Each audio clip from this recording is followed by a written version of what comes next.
What's going on, guys? We are back for a week. The Coach's Corner is episode 9, and we are going to talk about how to start a fitness routine from scratch. Coach Malik, Coach Ashley.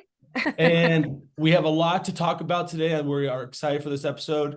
I think you guys get a lot out of it. One of the first things was we wanted to see how we can make a episode that a lot of people can take from. So we thought how to start a fitness routine would be a great place to start. And we have some tips for you. So Ashley, do you want to start with the first one? Yeah. So this is for anybody who is literally like just walking into the gym. Like you are fresh. This is what we're thinking. This is what our advice is to you. So I guess the first one would be like, how many times a week are you going to go exercise? We would say 3 to 4 times, right? Yep. They don't have to be 2-hour sessions, right? You're not going to necessarily get like a better, you're not going to get better results because you're going to the gym for 2 hours. Yep. You could go to the gym with a plan, with an idea, 3 to 4 times a week for 45 minutes to an hour, 30 minutes to an hour, and still get results. You just have to go with a plan. 100%. I think that's another thing. People think they have to go to a gym for a certain amount of time, which I believe personal training sessions might have had something to do with that, just because they were an hour. And so everyone just thinks I have to work out for an hour. Classes are usually an hour. You know, something that my mom started working out.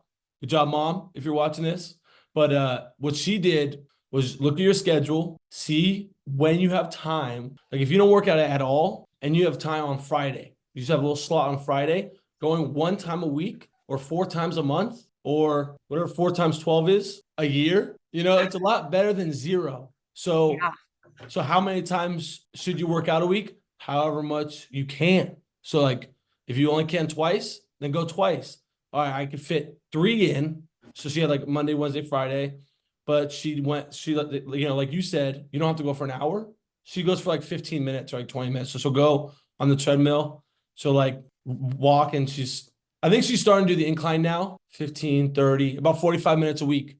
And that's 45 minutes more than she did before. Dude, I love that. Yeah. I literally love that. The props, Mom. And she's, I believe, 68. So no excuse on the age, fitness level. She's always like, oh, Malik, I can't do your videos because, I can't work out, but she's doing it. So even just a treadmill walk. I honestly think that's so good because like you just said, it's better than 0, doing nothing, but you can effectively go work out and get your body moving and do something. Okay. For 15 to 20 minutes. Like you could literally do 2 sets of weights. Yeah, that was the first one. How many times a week should you exercise? What number 2 is what can you do, right? Do you want to talk about that for a little bit? Yeah. So it's actually a good segue because you're talking about your mom working out 15, 20 minutes. We're fitting it into the schedule. Yeah, walking. Yep. It could start with walking. It could start with the elliptical. It could be maybe you have a little bit of joint pain at the beginning of your beginning of your journey into working out. A water class. That works really well. You could do swimming, surfing. I mean, there's a lot of things that you could do to move your body, and it doesn't necessarily have to be in the gym. It's just exercising and moving, and we just have to stop this stagnant lifestyle, right? Like we have to do something. So it could honestly be the beginning could just be like hiking. I know actually a lot of people that honestly go to the gym in the winter time because it's raining and stuff so much, and then in the summer they're already so active. They kayak, they hike, they do so many different things outside that they don't come to the gym in the summertime, and that's totally great. It doesn't have to be we're this closed mindset of like I can only get fit if I go to the gym is not true. You can do things outside of the gym that are going to make you stronger, that are going to help you lose weight. So there's other avenues as well. Number 2, what can you do? Love that. Surf, walk, whatever you like. And then number 3, we put. Oh, wait, sorry. Also, did you want to maybe mention if you are going to go to the gym, what can you do? Like a balance, upper body, lower body, right? Like kind of split. Yeah. Make sure that you balance out your routine. So if you're starting a routine and you're going to go to the gym, you're starting a gym membership, we wouldn't recommend doing upper body every single time you go to the gym. But yeah, definitely not upper body every day. So we would recommend a balance. So maybe upper lower bodies. If you're going 2 times a week, have an upper day and a lower day. If you decide to go 3 times, maybe they're all full body, but you just do a little bit of everything every day. So you're not fully, tiring out or fully exhausting one part. So just make sure if you are going to the gym, you balance everything out. And Yeah, number 3 that's great. was place and time. And I think we talked about this a little bit in episode 5 with Ali about like places and times and habits. But when you're starting a routine, the more specific is better. Yeah. So if you guys can think of exactly the days you're going, exactly the time you're going to be doing the workouts, and then thinking about what gym you're going to go to, you write all 3 of those things down, you'll be way more effective. Yep. Write it down. So those are our 3 main tips. You're trying to start a routine. That's how you would do it. Is number 1, find out how many times a week you're going to go. Number 2, figure out what you're going to do based off of your fitness level or your preferences. And then number 3, have a place and have a time. And then do you want to start with the common thoughts? Because this is something that we wanted to talk about too, is when you do start, there's this common, themes that happen or common thoughts that happen. And we kind of were talking about that before. Yeah, we really wanted to bring this up with you guys because it seems to be something that people struggle with on the beginning of their journey. A lot of times when you first go to the gym, everyone is very concerned about what other people think. Other people are either looking at you, other people are judging you, other people are making fun of you, like whatever it is, but our focus seems to not be on ourselves, and it seems to be on other people and what their thoughts are about you. So a lot of times people won't show up again because they're embarrassed. They feel like they, went to the gym, showed up and did something wrong. So they don't want to come back because they're like, they're embarrassed that they did that. They have like self-doubt and shame just from honestly being in your own head, because it's really, we're going to be totally honest with you in the nicest way possible. No one is looking at you, and nobody else cares what you're doing. Which is a liberating thing. It's liberating. Yeah. I think. Let that free you. So when I will tell you an example right now for myself. I have gone to the gym and I was trying to do this exercise that I just could not set up. It was a Nordic hamstring curl, and they're always so hard to set up, and they're really annoying. And I was sitting at the gym for like 10 minutes trying to figure out the right band, the right height, everything that I needed. And I was like, I was honestly just annoyed and frustrated at myself. And I was like, wow. I just sat back because I was like, if I was a new person and I was going through this process, I might feel embarrassed and I might feel like I don't know what I'm doing and everyone's looking at me. I looked around at that gym and everyone was working out. There was like 10 other people around me and no one could care at all what I was doing in that moment. I was so irritated at my situation. I had been there for 10 minutes trying to figure this out. Not one person was looking at me. Yeah. But we feel the whole gym is like, what are they doing? Are they messing up right now? And they're not. They're working out. To be totally honest with you guys, they're working out. They're in there because they probably also have a very limited time to get to the gym and do what they need to do. And they're trying to make the most of that time. So they're there working out. So what we encourage you guys to do is just show up and work out. Do what your plan is. Do what you want to do. Figure it out. Go to a machine. Ask someone. If you don't know how to use something, ask someone and just do it.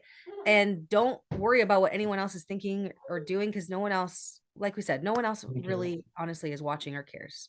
And the asking thing is huge too, because I think a lot of people are afraid to ask people. They're like, oh, I don't want to bug them. If you most people are pretty nice in the gym. Like I've been in the gym, you've been in the gym. Online, there's a weird culture that's like making fun of people. They'll film people and they'll post, so people are scared to do stuff, which is probably a very small, like a 2 to 5% of people. And like at my gym, I've never really seen it. They film themselves, but it's never been like a make fun thing. So when you go up or need a spot or something, or you have a question on like, you see someone doing something that you want to do, say, hey, like, how do you do that? People are super nice in the gym. And here's the tip: the bigger, scarier they are, the nicer they probably are. I was gonna say, go up to like the buffest person in the gym, and they will always help you. And they'll be like, yeah, no, actually, look here. And they want to help. Yeah, Yeah. because they've been there. They They've been started there, done too. They that. started somewhere. Everyone starts somewhere, and you can't compare your beginning of your journey to they're at the I mean, at the peak of their journey, you know, like if Yep. you think that they're super buff and big, it's like because they've put in the time. Yep. Which segues into the next one. People get mad when they expect fast results because they see where other people are at. You want to go into that? Yeah. So what we encourage you to do is to give yourself like a 6 week period before you start to measure anything like weight.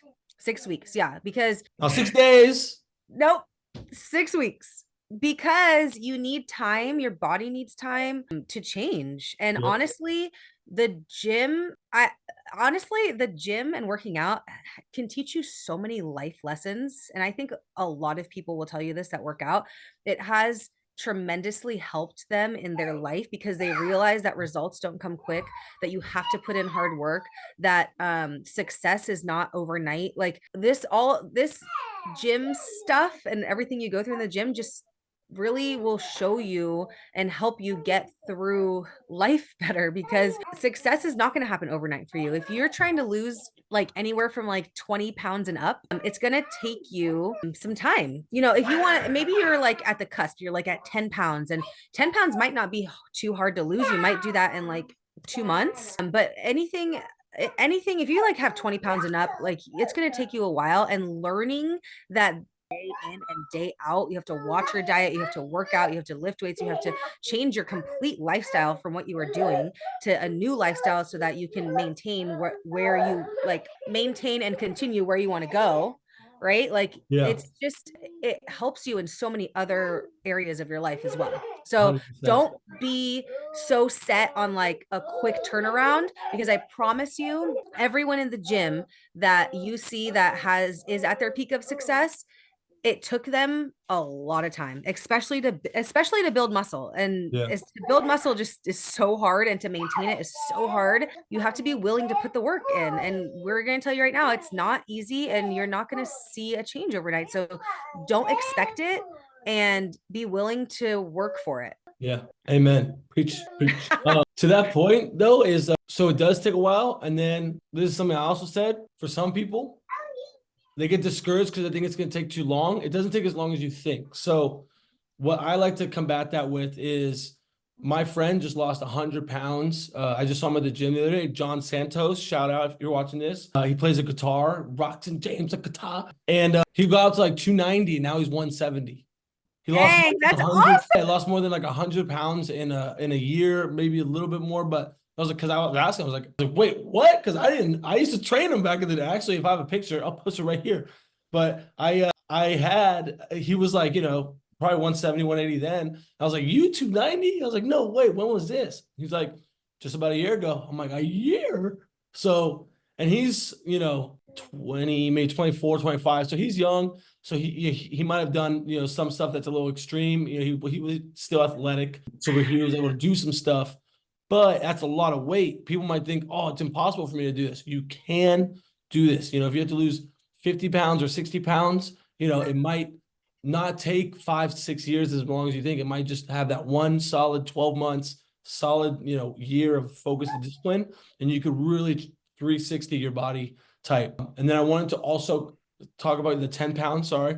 Because the last 10 pounds that you said, even then is going to be hard. Like if you just have 10 pounds to lose, usually if you just have 10 pounds to lose, that's the last 10 pounds. And that's always like the hardest. You know what I mean? Yeah, it's true. Would you agree or disagree? I was thinking the first 10 pounds, you're thinking the last 10 pounds. So Yeah. the first 10 pounds might be easy. Yeah. But you're right. When you're on a health journey and you have those last 10 pounds to lose, it's so frustrating. Oh, It's yeah. it's like they're stuck. Stuck. Yeah. Like duct tape. Like just on there, But that's where kind of like your friend, the focus and the discipline has to come in, because that last 10 pounds is going to be your hardest. So you have to change something. Usually it means you have to shift that what you were doing worked, but now your body needs a change. Yeah.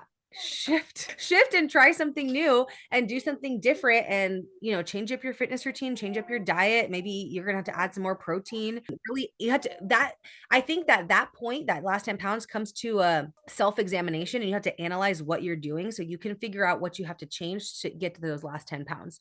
And that story is amazing and so encouraging, because people do get discouraged on the journey and how long it's going to take, but you really have to enjoy it, and also realize that that man, like, he's young, so maybe he bounced back a lot quicker than some people, but that man, like, put in the work.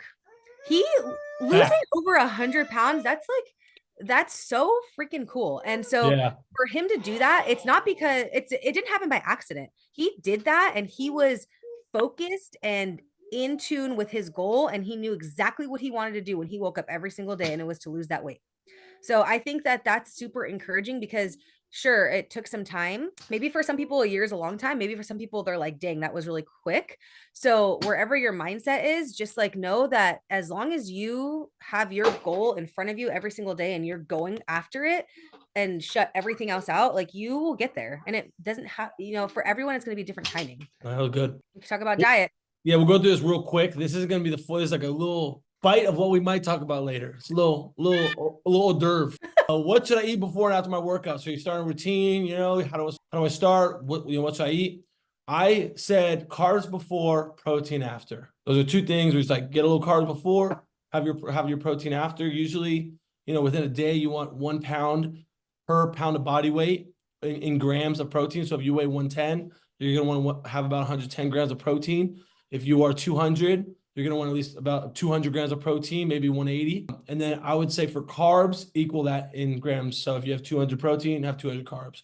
If you have, 150, and this is to lose weight. If you're trying to gain weight, maybe, more carbs. And then fats, just healthy, avocado, olive oil, almonds, nuts, things like that. So that's my recommendation on eating before and after a workout. Perfect. And we can dive into that next time for you guys if you have more questions, and you can let us know what questions you have and what specifically you'd like us maybe to talk about on the next episode on what to eat before and after. And like, we can dive into like specifics, like, what your plate could look like, timing of all that stuff.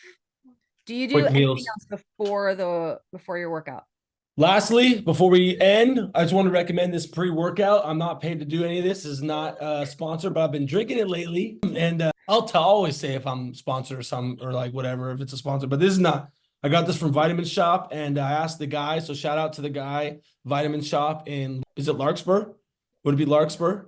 I think so. I'm just gonna say Larkspur. He helped me out. I was like, hey, I need it pre-workout. I drink a lot of coffee and caffeine, so I didn't want a stimulant one because it's whatever. But I wanted a pump. I wanted a pump still. Like, when you go to the gym, you get the pump. He recommended me this Gorilla Mode Nitric free. And I'm doing a video, so maybe I'll put it on this one, but it's pretty good. It's this one is lemonade orange. Does it have creatine? Orange Crush. Yes. So the ingredients are, it has L-citrulline, it has creatine, it has 25 milligrams, so 2.5 grams. If you put 2 scoops, that's 5 grams, which is usually about what people take. It has betaine anhydrous. Basically, what I know is the L-citrulline and the creatine is what I wanted, and then it has Glycer Pump, which is, I think, something to help with the pump. Malic acid. I'm not even lying. It has malic acid, but it's not spelled my name, but it is malic. Agmatine sulfate, nitrocine, sodium nitrate, so salt, which helps with the pump too. I will get more educated on these because that's great.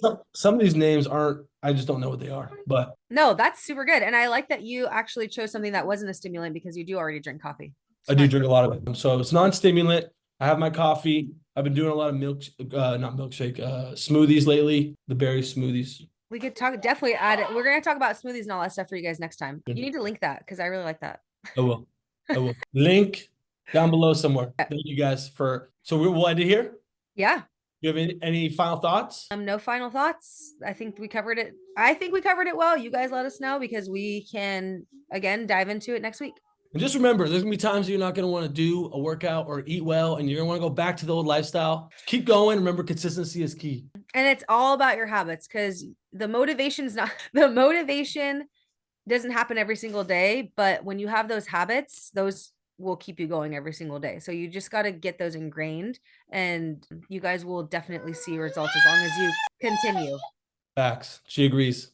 All right, guys. Thank you for watching. Coach's Corner, episode 9, how to start a fitness routine. Coach Malik. Coach Ashley. See you next time.